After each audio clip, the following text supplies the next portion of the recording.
An Onalaska native injured in the Occupy Oakland protest last month is picking up where he left off.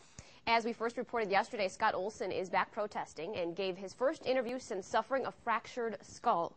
Today, a fellow Iraq vet who was with Olsen at the hospital is talking about her friend's recovery.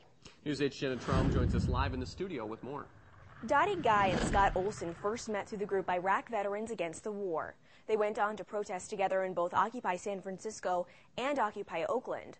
But Guy never guessed she'd one day be spending the night in a hospital with her friend.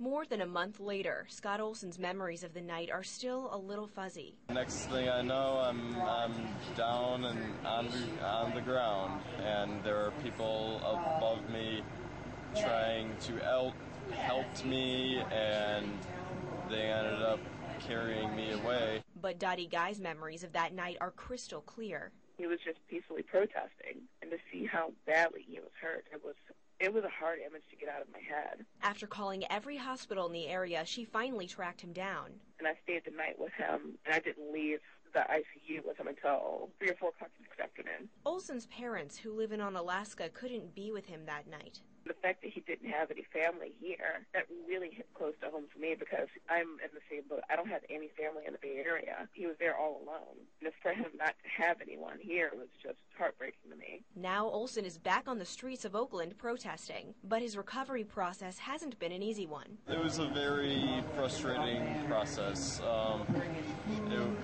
Initially, I couldn't form any words. Mentally, I was there, and I just couldn't spit these things out of my mouth.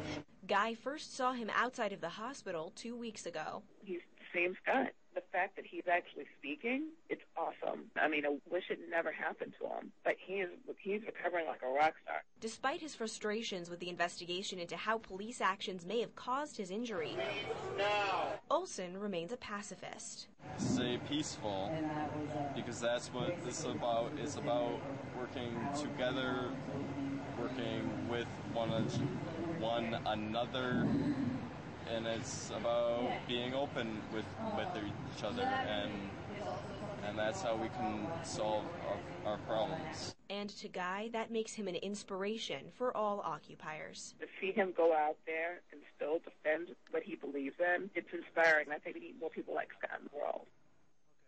Oakland police say investigators are still combing through video footage of the incident to try to piece together what happened. Olsen says he has not been interviewed as part of that investigation. Thank you, Jenna. Olsen believes he was struck in the head by a tear gas canister fired by police. He says he expects to make a full recovery.